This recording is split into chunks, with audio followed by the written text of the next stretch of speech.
Bismillahirrahmanirrahim. Doa ini tercantum di Quran surah ke-21 Al-Anbiya di ayat 87 sampai 88 pada kisah Nabi Yunus alaihissalam. Dari 83 sampai 84 Nabi Ayub alaihissalam, Nabi Zakaria yang kemudian selanjutnya 85, 86, 87, 88-nya kemudian masuk kepada kisah Nabi Yunus alaihissalam. Wa dhannuni idh dhahaba mughadiba wa dhanna an lan naqdir alaihi fanada fil dhulumati an la ilaha illa anta subhanaka inni kuntu minadh dhalimin. Nah, ini dawamkan doa ini. Termasuk kalau kita ingin berusaha berinteraksi dengan kebaikan. Kayak kita misalnya mau coba menghafal Quran, kayak kita mau coba membaca Quran dengan baik, atau kita coba misalnya mendapatkan kesuksesan dalam pekerjaan, atau kita mengatasi gangguan dalam kehidupan. Ini masuk semuanya. Kenapa? Karena dasar pertama, ini ada 3 bagian di doa ini yang penting kita garis bawahi. Pertama, la ilaha illa anta. Ya? Awas. 2, subhanak. 3, inni kuntu minadh dhalimin. Jadi kalau kita zikirkan misalnya la ilaha illa anta subhanaka inni kuntu minadh dhalimin, la ilaha illa anta subhanaka inni kuntu minadh dhalimin.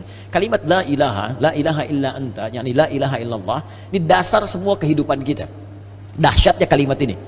Ya, dari kalimat inilah kita tercipta. Dari kalimat inilah kita diminta untuk beribadah. Makanya beliau tadi menyitir Quran surah ke-51 Ad-Dzariyat di ayat ke-56. Wa ma khalaqtul jinna wal insa illa liya'budun. Tidaklah aku ciptakan jin dan manusia kalian kecuali untuk menyembah aku. Dan penyembahan pertama itu ditafsirkan kalimat la ilaha illallah. Quran surah Thaha ayat ke-14. Innani anallahu la ilaha illa ana fa'budni. Wa ma khalaqtul jinna wal insa illa liya'budun. Jadi tujuan kita beribadah kepada Allah Subhanahu wa taala untuk la ilaha illallah. Hadirnya kita di sini hidup di dunia la ilaha illallah. Bahkan orang berjuang jihad fisabilillah sampai wafat karena la ilaha illallah. Bahkan orang kalimat terakhirnya dalam hidup untuk la ilaha illallah. Kalimat akhir hidupnya, man qala la ilaha illallah fi akhir hayatihi dakhala al-jannah. Kalau ada orang bisa mengucapkan la ilaha illallah akhir hidupnya, dijamin oleh Nabi sallallahu alaihi wasallam dengan lisannya masuk surga. Bayangkan, kita hidup untuk la ilaha illallah, berjuang untuk la ilaha illallah. Wafat pun bisa mengucapkan la ilaha illallah. Dijamin semua kebaikan. Jadi ketika kita berdoa menggunakan satu kalimat ini kepada Allah, seakan-akan kita mengatakan, ya Allah, bukankah dengan kalimat ini, bukankah dengan kata ini aku dihidupkan untuk beraktivitas, bukankah dengan kata ini aku diminta beribadah, bukankah dengan kata ini aku diminta untuk berjuang sampai wafat, maka dengan semua keistimewaan di kata ini, ya Allah, mohon kabulkan, aku ingin minta sesuatu. Aku sakit, mohon sembuhkan, ya Allah. Aku dikerjai orang, mohon lindungi, ya Allah. Aku punya kesulitan, mohon mudahkan, ya Allah. Subhanak. Subhanak, kata subhanak itu menafikan semua yang tidak setara dengan sifat-sifat Allah. Ya, contoh orang mengatakan Allah punya anak, makanya turun Quran surah kedua ayat 116. Wa qalu takhadzallahu walada subhana. Tepikan semua yang tidak ada hubungan dengan Allah Subhanahu wa taala. Karena itu ketika kita mengatakan subhanak, ya Allah, aku meyakini enggak ada Tuhan selain Engkau. Enggak ada sifat-sifat yang layak Engkau sandang kecuali apa yang telah Engkau tetapkan. Aku mohon ampun, ya Allah, selama ini inni kuntu minadh dhalimin. Aku salah. Aku salah, ya Allah. Aku katakan Tuhan hanya Engkau, tapi aku kadang diperbudak dunia. Aku ikut sesembahan dunia. Aku akhirkan ketika Engkau minta, Engkau panggil sholat, aku mengikuti panggilan dunia. Aku katakan subhanak, Engkau yang maha suci, Engkau yang maha esa, Engkau yang maha agung, tapi aku mengagungkan yang lain. Aku salah, ya Allah. Inni kuntu minadh dhalimin. Aku salah.